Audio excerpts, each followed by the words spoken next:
আজকে আপনাদের সাথে আমি 10টা পয়েন্ট শেয়ার করতে চাই, যে 10টা পয়েন্টের উপরে যদি আমরা নজর রাখি ইনশাআল্লাহ তাআলা আশা করা যায় যে আমরা আমাদের রমাদান মাসটাকে সবচেয়ে সেরাভাবে উপভোগ করতে পারবো ইনশাআল্লাহ তাআলা। সর্বপ্রথম একটা হাদিস আমি আপনাদেরকে স্মরণ করাতে চাই।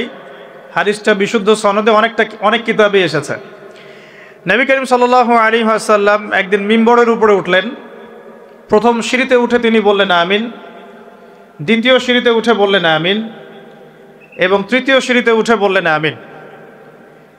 সাহাবায়ে কেরাম জিজ্ঞাসা করলেন যে আপনি আমিন কেন বললেন প্রত্যেক সিঁড়িতে? নবী করিম সাল্লাল্লাহু আলাইহি ওয়াসাল্লাম বলছেন, যখন আমি প্রথম সিঁড়িতে ছিলাম তখন জিবরাইল আলাইহিস সালাম এসেছিলেন এবং আমাকে বলেছেন, ধ্বংস হয়ে যাক সেই ব্যক্তি যে ব্যক্তি তার বৃদ্ধ পিতামাতাকে পেয়েছে কিন্তু তাদের সেবা যত্ন করে জান্নাত লাভ করতে পারে নাই। নবীজি বলেছেন আমিন। অর্থাৎ শিখলাম যাদের ঘরে পিতামাতা আছে, পিতামাতা দুজনে আছেন বা দুজনের একজন আছেন, তাদের খেদমত করে যদি আমরা জান্নাত অর্জন করতে ব্যর্থ হই তাহলে আমাদের জন্য ধ্বংস। আমরা কি এটা চাবো? আল্লাহ পাক আমাদের সবাইকে পিতামাতার হক আদায় করার তৌফিক দান করুন। দ্বিতীয় সিঁড়িতে নবী সাল্লাল্লাহু আলাইহি ওয়াসাল্লাম, তখন জিবরাইল আলাইহিস সালাম বলেছিলেন, ধ্বংস হোক সেই ব্যক্তি যে ব্যক্তি রমাদান মাসকে পেয়েছে, যে ব্যক্তি রমাদান মাসকে পেয়েছে কিন্তু রমাদান মাসকে পেয়েও ইবাদত বন্দেগীর মধ্য দিয়ে তার গুনাহগুলোকে মাফ করাতে পারলো না, সেই ব্যক্তি ধ্বংস হয়ে যাক। বলি নাউজুবিল্লাহ। আমরা কি এটা চাই? আচ্ছা, আমরা এদিকে পরে আসছি। তৃতীয় সিঁড়িতে নবী সাল্লাল্লাহু আলাইহি ওয়াসাল্লাম জিবরাইল আলাইহিস সালাম বললেন, ধ্বংস হোক সেই ব্যক্তি যে ব্যক্তি উপস্থিত আছে তার সামনে নবী সাল্লাল্লাহু আলাইহি ওয়াসাল্লামের নাম উচ্চারিত হয়েছে কিন্তু তার নাম শুনেও সে দরুদ পড়ে নাই, সাল্লাল্লাহু আলাইহি ওয়াসাল্লাম বলে নাই। আমরা দেখলাম দরুদ পড়ার সময় অনেকেই চুপ করেছিলেন। যে ব্যক্তির সামনে নবী সাল্লাল্লাহু আলাইহি ওয়াসাল্লামের নাম উচ্চারিত হয়েছে এরপরেও সে নাম শুনে দরুদ পড়ে নাই, নবীজি বলছেন তার জন্য ধ্বংস। বলি নাউজুবিল্লাহ। এর বিপরীতে অনেক হাদিস আছে, যদি আপনি একবার নবীর প্রতি দরুদ পড়েন আপনার প্রতি 10 বার রহম করা হবে ইনশাআল্লাহ। আল্লাহ পাক 10টা গুনাহ মাফ করে দিবেন, আল্লাহ পাক 10টা নেকি লিখে দিবেন এবং আপনার মর্যাদার স্তর আল্লাহ 10 গুণ বাড়িয়ে দিবেন। অতএব যদি কেউ টেনশন ফ্রি লাইফ লিড করতে চান তাহলে বেশি বেশি দরুদ পড়বেন, বলবেন সাল্লাল্লাহু আলাইহি ওয়াসাল্লাম, অথবা দরুদ ইব্রাহিম যেটা আমরা পড়লাম, অথবা আল্লাহুম্মা সাল্লি আলা মুহাম্মাদ ওয়া সাল্লিম, অথবা আল্লাহুম্মা সাল্লি ওয়া সাল্লিম আলা নবিয়িনা মুহাম্মাদ। বিশুদ্ধ দরুদগুলো পড়বেন, আল্লাহ পাক তৌফিক দান করুন। এখানে একটা বিষয় লক্ষণীয়, নবীর নাম শুনে দরুদ না পড়লেই যদি অভিশাপ পেতে হয়, নবীর নাম শুনেছি দরুদ পড়ি নাই, একটা আমল ছুটে গেল, এর ফলশ্রুতিতেই যদি নবীর অভিশাপ পেতে হয় তাহলে আমরা সারা জীবনে যারা নবী সাল্লাল্লাহু আলাইহি ওয়াসাল্লামের সুন্নতের খেলাফ চলছি আমাদের কি হবে সেটা ভাবার দরকার আছে কি নাই? কথা কি বুঝতে পারছেন? এই যে আমরা সারা জীবনে উঠতে বসতে চলতে ফিরতে, চেহারা সুরত, পোশাক আশাক, রুচিতে, অভ্যাসে, পছন্দে, সংস্কৃতিতে, অর্থনীতিতে, ইভেন পলিটিক্সেও আমরা যে নবী সাল্লাল্লাহু আলাইহি ওয়াসাল্লামের সুন্নতের খেলাফ চলছি, তো আমাদের জন্য কি নবী সাল্লাল্লাহু আলাইহি ওয়াসাল্লাম সুপারিশ করবেন, খুশি হবেন? একবার নবীর নাম শুনে দরুদ না পড়লেই নবীজি বলছেন তার জন্য ধ্বংস। তার জন্য কি? আর সারা জীবন যারা নবীর সুন্নতের খেলাফ চলছে তাদের কি হবে বলার অপেক্ষা আছে? কি কি কাজ করলে আশা করা যায় যে আপনি নূর এবং বাসিরা পাবেন? আশা করা যায়। তার মধ্যে 1 নম্বর কাজ হচ্ছে নিজের অন্তরটাকে আগে কলুষিত মুক্ত করা। মানে অন্তরের মধ্যে কারো প্রতি হিংসা, বিদ্বেষ, রিয়া, অহংকার রাখা যাবে। অন্তর হবে একদম নিট অ্যান্ড ক্লিন। সবার কল্যাণকামী হবেন, সবার ভালো চাবেন, সবাইকে ভাই মনে করবেন। পারা যাবে ইনশাআল্লাহ? বরং মনে করবেন এই দুনিয়াতে সবচেয়ে পাপী মানুষ আপনি, বাকি সবাই ভালো। এই দুনিয়াতে সবচেয়ে খারাপ মানুষকে আমি নিজেই, বাকি সবাই ভালো। নিজের গুনাহ নিয়ে, নিজের আমল নামা নিয়ে ব্যস্ত থাকতে হবে। 2 নাম্বার, বেশি থেকে বেশি নামাজের সাথে নফল নামাজ, স্পেশালি তাহাজ্জুদ। এই সময় আল্লাহর পক্ষ থেকে কিন্তু আল্লাহর রহমত নেমে আসে। এই সময় যারা জাগতে পারে, যারা আলো জেলে রাত জাগতে পারে, তারা অন্যের কলবে আলো জ্বলার কাজ করবে ইনশাআল্লাহ। কথা কি ভারী মনে হচ্ছে?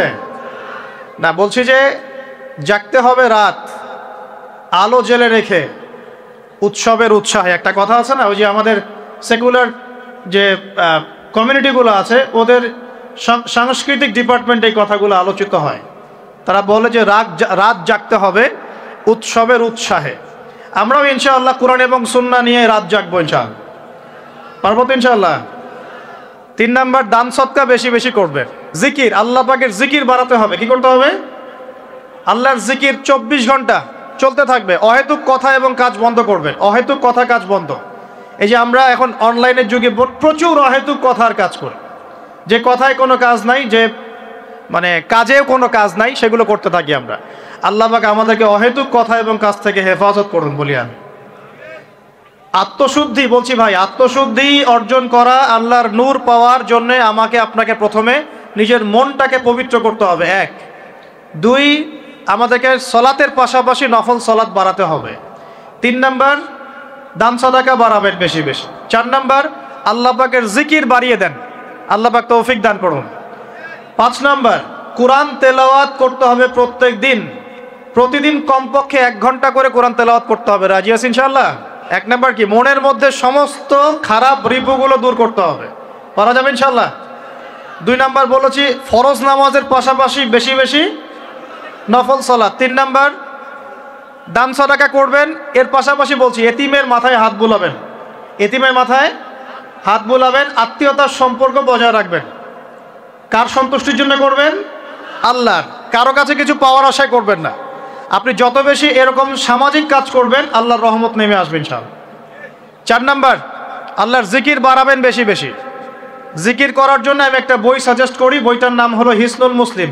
বইটা দেখেছেন? নাম শুনেছেন? হিসনুল মুসলিম বইটা সবাই কিনবেন। এই বইটা মুখস্থ করে ফেলা চাই। পারা যাবে ইনশাআল্লাহ? এই পকেট সাইজ পাওয়া যায়, এই পকেটে রেখে দিবেন। প্রত্যেক নামাজের পরে এখান থেকে দোয়া কালামগুলো পড়বেন। পড়তে পড়তে মুখস্থ হয়ে যাবে ইনশাআল্লাহ। এগুলোর অ্যাপস আছে, প্লে স্টোরে ঢোকেন, দেখবেন এখানে হিসনুল মুসলিম অ্যাপস আছে, নামিয়ে নেন। যেখানেই যাবেন এখান থেকে দোয়াগুলো পড়বেন। পারবেন তো ইনশাআল্লাহ? 5 নাম্বার হচ্ছে কোরআন তেলাওয়াত বেশি বেশি করা। এই কাজগুলো করতে থাকেন, ইনশাআল্লাহ তাআলা আপনিও খিদর আলাইহিস সালামের মতো অন্তর্দৃষ্টি লাভ করতে পারবেন ইনশাআল্লাহ। সাথে আরেকটা কাজ বলব, এটা খুব বেশি ইম্পর্টেন্ট। সেটা হলো আল্লাহওয়ালা মানুষদের সাথে থাকা, দুনিয়াদার মানুষদের সঙ্গ ত্যাগ করা। আমার কথা কি বুঝতে পারছেন? আল্লাহওয়ালা মানুষের সাথে থাকবেন, দুনিয়াদার মানুষকে এড়িয়ে চলবেন। দুনিয়াদার মানুষ কি বোঝেন? যে মানুষের চাল চলন, কথাবার্তা, ওঠা বসা সব কিছুই দুনিয়া কেন্দ্রিক। মানে এখানে আপনি দুনিয়া ছাড়া কিচ্ছু পাবেন। দুনিয়াদারদের সাথে মিশবেন কিভাবে? প্রয়োজন, যতটুকু প্রয়োজন এতটুকু, শেষ। এটা আপনার আত্মার খোরাক দিবে কারা? পরকালের খোরাক দিবে কারা? আল্লাহওয়ালা মানুষরা। আল্লাহওয়ালা মানুষদের সাথে থাকবেন, চলবেন, ইনশাআল্লাহ তাআলা আত্মশুদ্ধি অর্জন করা সহজ হবে ইনশাআল্লাহ। দেখেন সাহাবায়ে কেরাম রাদিয়াল্লাহু আনহু আজমাইন কিন্তু কিতাব পড়ে পড়ে ইসলাম শেখেন নাই। তারা নবী সাল্লাল্লাহু আলাইহি ওয়াসাল্লামকে দেখে শিখেছে। কথা বুঝতে পারছেন? নবীজিকে দেখে শিখেছে। আমরা তো নবীকে দেখি না, দেখি? আমাদের কাছে কিতাব আছে। এখন নবীর যারা ওয়ারিস তারা কারা বলেন? ওলামায়ে কেরাম। আচ্ছা, ওলামায়ে কেরামদের কাছে কি যাওয়া হয় মাঝে মাঝে? দেখা সাক্ষাৎ করেন? তাদের সাথে বসবেন, দেখা সাক্ষাৎ করবেন, তাদের ওয়াজ মাহফিলে যাবেন, তাদের মজলিসে বসবেন, তাদেরকে দেখে তাদের কথা শুনে আত্মশুদ্ধি অর্জন হবে ইনশাআল্লাহ। আর যদি পারেন আলেম ওলামাদের খেদমত করবেন। কি করবেন? আনাস রাদিয়াল্লাহু আনহুর কথা মনে আছে? নবী সাল্লাল্লাহু আলাইহি ওয়াসাল্লামের খেদমত করেছেন প্রায় 12 বছর। কত বছর? এবং তিনি যে বিষয়গুলো শিখেছেন নবীর কাছে, এগুলো কিন্তু অন্যান্য অনেক সাহাবীর রিওয়ায়াত থেকে আপনি পাবেন না। আবু হুরায়রা রাদিয়াল্লাহু আনহুর নাম শুনেছেন? তিনি ইসলাম কবুল করার পরে নবী সাল্লাল্লাহু আলাইহি ওয়াসাল্লামের কাছে এক আঠার মতো লেগে থাকতেন। মানে নবী কি করেন না করেন, কি বলেন না বলেন, সব তিনি নোট আউট করতেন মাথায়, মেমোরিতে। তখন তো লিখতেন না, কি করতেন? মুখস্থ করতেন। একদিন বলছেন, ইয়া রাসূলুল্লাহ সাল্লাল্লাহু আলাইহি ওয়াসাল্লাম, আমি অনেক শুনি হাদিস কিন্তু আমি ভুলে যাই। আমি হাদিস শুনি কিন্তু ভুলে যাচ্ছি, কি করবো হে আল্লাহর নবী? নবীজি তার চাদরটাকে নিলেন। কি নিলেন? কি জানি একটা পরে নবী সাল্লাল্লাহু আলাইহি ওয়াসাল্লাম এভাবে হাতে নিয়ে তার চাদরে ঢেলে দিলেন, দিয়ে চাদরটা পরিয়ে দিলেন। আবু হুরায়রা রাদিয়াল্লাহু আনহু বলছেন, এরপরে আমি কোনোদিনও হাদিস বলে যাই নাই। এই জিনিসটাকে কি আপনি বিজ্ঞান দিয়ে ব্যাখ্যা করতে পারবেন? নবী সাল্লাল্লাহু আলাইহি ওয়াসাল্লাম যা দিলেন, আল্লাহ পাকের পক্ষ থেকে যা দিলেন, এটা কি বিজ্ঞান দিয়ে ব্যাখ্যা করতে পারবেন? যুক্তি দিয়ে ব্যাখ্যা করতে পারবেন?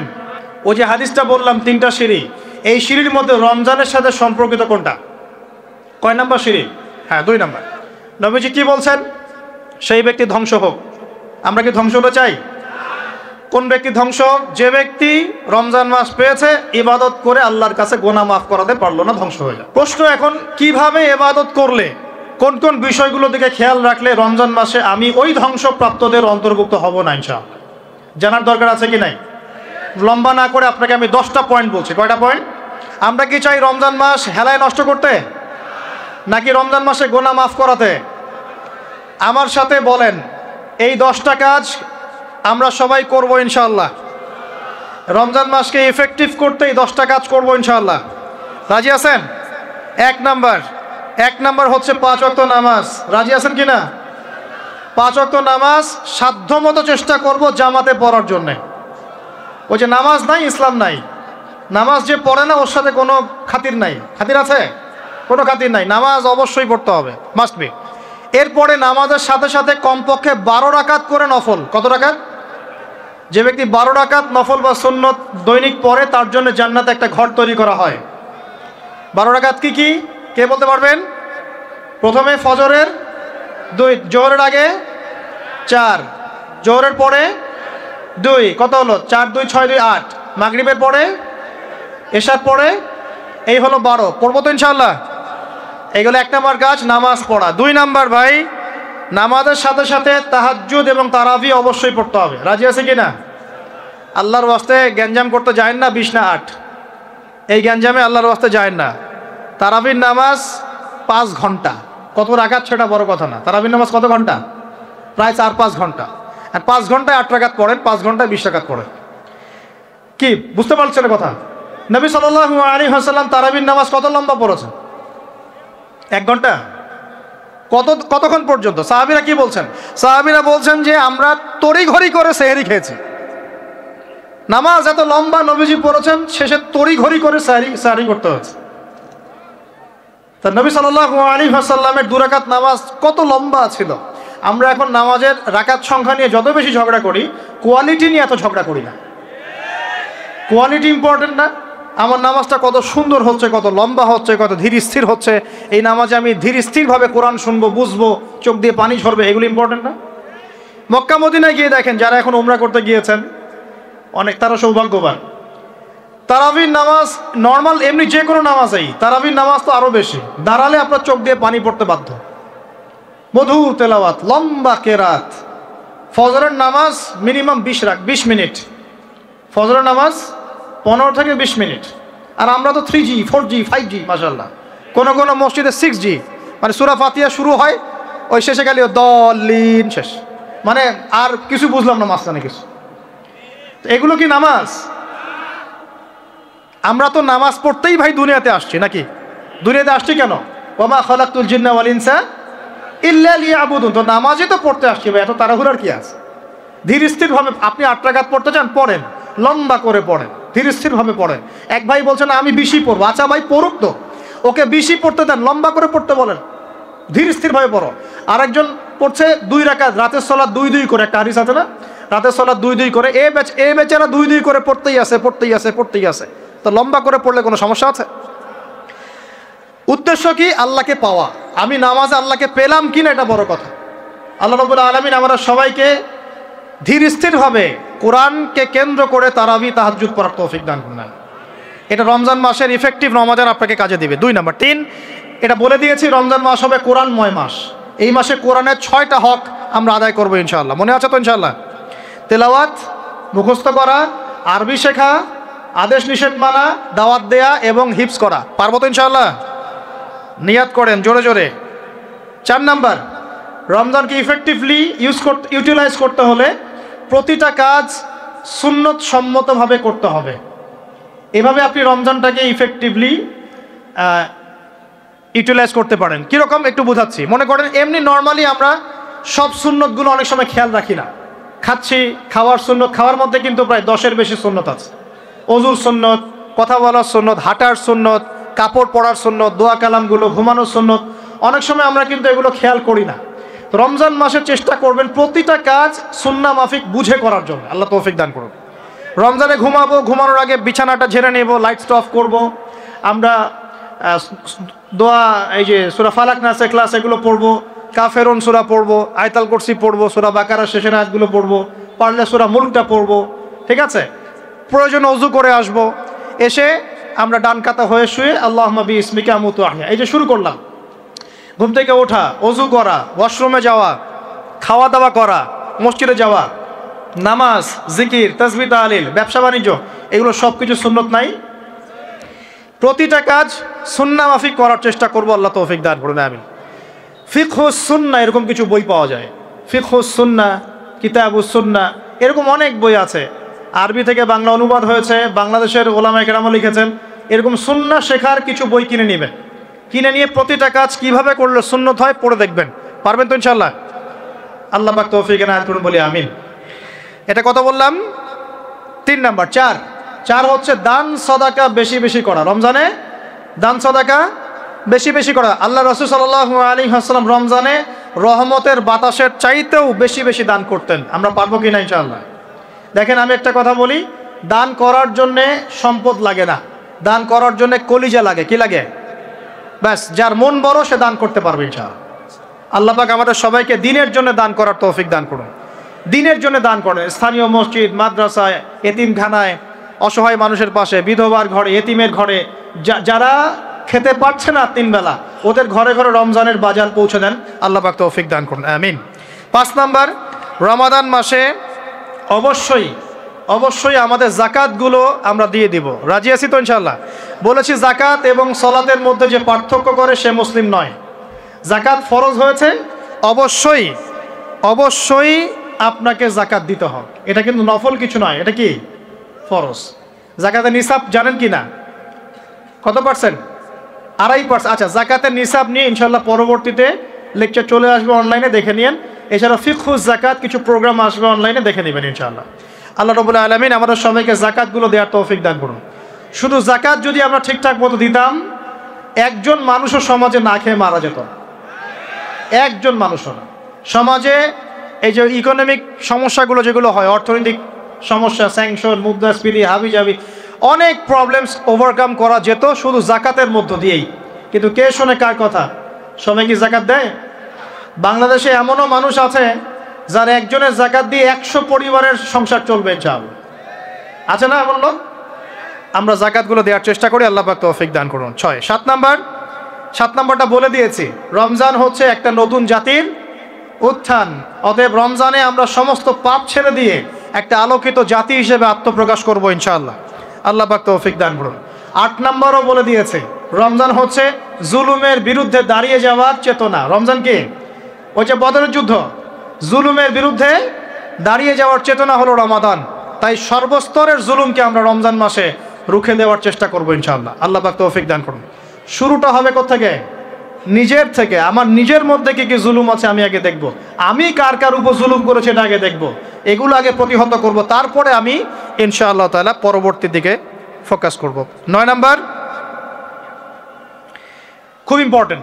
9 নাম্বার আর 10 নাম্বারটা বেশি ইম্পর্টেন্ট। 9 নাম্বার হচ্ছে রোজা রাখা মানে আমরা অনেকেই মনে করি যে না খেয়ে থাকা আর কি পানি ছেড়ে দেওয়া। অনেকেই মনে করি এটা রোজা মানে আমাকে না খেয়ে থাকতে হবে আর পানি ছেড়ে দেওয়া লাগবে, স্ত্রী সহবাস ছেড়ে দেওয়া লাগবে। কিন্তু এর চেয়ে বেশি ইম্পর্টেন্ট একটা বিষয় আমরা ভুলে যাই, সেটা হলো রমজান মাসে রোজা রাখার অর্থ হচ্ছে আল্লাহ পাকের সমস্ত কবিরা সগীরা গুনাহ ছেড়ে দেওয়া। রোজা রেখেছি, গীবত করলাম, রোজা হবে কিনা? রোজা রেখেছি, মিথ্যা কথা বলছি, হবে রোজা? রোজা রেখে ওই ভদ্রলোক সুদ খাচ্ছে, রোজা হবে? রোজা রেখে অমুক ভাই আমার টেবিলের নিচ থেকে টাকা নিল, রোজা হবে? অমুক ভাই মানুষের সম্পদ আত্মসাৎ করে ফেললো, হবে? অমুক বোন বেপরদায় বাইরে বের হয়ে গেল, রোজা হবে? অমুক ভাই মনে করেন ওই যে গার্লফ্রেন্ডের সাথে চলে গেল ডেট করতে, রোজা হবে কিনা? অনেকে পর্নোগ্রাফি দেখছে রোজা রেখে, রোজা হবে কিনা? এই যে কবিরা গুনাহ যেগুলো আছে, যত রকম কবিরা গুনাহ, এই গুনাহগুলোতে লিপ্ত থাকলে রোজা ভেঙে যায়। আল্লাহ পাক আমাদের সবাইকে কবিরা গুনাহ মুক্ত রোজা রাখার তৌফিক দান করুন। আর 10 নম্বর পয়েন্টটা হচ্ছে এই ভাই, রমজান মাস আসলে মাশাআল্লাহ শিকল দিয়ে শয়তানকে বেঁধে রাখা হয়। রমজান মাস আসলে মাশাআল্লাহ আমরা অনেকেই পাক্কা মুসল্লি হয়ে যাই, দান সদকা করি, জাকাত দেই, তারাবি পড়ি, তাহাজ্জুদ পড়ি, অনেক কিছুই করি। কিন্তু ঈদের দিন আসলেই মাশাআল্লাহ আমরা আবার আগের জায়গায় ফিরে যাই। ঈদের দিন শয়তান যে ছাড়া পেয়েছে এটা বোঝার জন্য রাস্তাঘাটে বের হলেই হয় নাকি? মেয়েদের চলাফেরা দেখলে বোঝা যায়, আরও যে হোটেলে হোটেলে গান বাজে এগুলো দেখলে বোঝা যায় শয়তান ছাড়া পেয়েছে, আজকে বুঝলাম। তো এখানে সবচেয়ে বড় শিক্ষাটা হলো রমজান মাসের এই যে শিক্ষাগুলো, ত্যাগের মহিমা, জুলুমের বিরুদ্ধে দাঁড়িয়ে যাওয়া, কোরআনের হক আদায় করা, জাতির উত্থান, বড় বড় অনেক কথা বললাম। এই শিক্ষাগুলোকে সারা বছর ধরে রাখাটাই হলো রমাদানের সবচেয়ে বড় চ্যালেঞ্জ। আমরা পারবো কিনা ইনশাআল্লাহ? আমরা রমাদানের এই 10টা হক আদায় করতে পারবো কিনা ইনশাআল্লাহ? কোরআনের হক আদায় করতে পারবো কিনা ইনশাআল্লাহ? আল্লাহ রাব্বুল আলামিন আমাদের সবাইকে আসন্ন রমজানে সুস্থতার সাথে সমস্ত সওম রাখার তৌফিক দান করুন এবং রমজান মাসে বেশি বেশি তেলাওয়াত করার তৌফিক দান করুন, অর্থ বুঝে পড়ার তৌফিক দান করুন, বেশি বেশি দান সদকা করার তৌফিক দান করুন, বেশি বেশি ওই যে গরিব দুঃখী মানুষের পাশে দাঁড়ানোর তৌফিক দান করুন, বেশি বেশি জাকাতগুলো দিয়ে দেওয়ার তৌফিক দান করুন, বেশি বেশি আল্লাহর জিকির করার তৌফিক দান করুন, বেশি বেশি আল্লাহ পাক আমাদেরকে নফল নামাজগুলো পড়ার তৌফিক দান করুন, কোরআন কেন্দ্রিক সময় কাটানোর তৌফিক দান করুন, রাসূলের সুন্নতের উপর আমল করার তৌফিক দান করুন এবং একটা নতুন আলোকিত প্রজন্ম এবং জাতি হিসেবে এই রমাজানে আল্লাহ রাব্বুল আলামিন আমাদের যুব সমাজকে আত্মপ্রকাশ করার তৌফিক দান করুন। সর্বোপরি রমাদানের এই শিক্ষাগুলোকে সারা বছর ধরে রাখার তৌফিক আল্লাহ পাক আমাদের সবাইকে দান করুন, আমিন। আমি এই বলে আমার আজকের সংক্ষিপ্ত আলোচনা শেষ করছি। আকুলু কওলি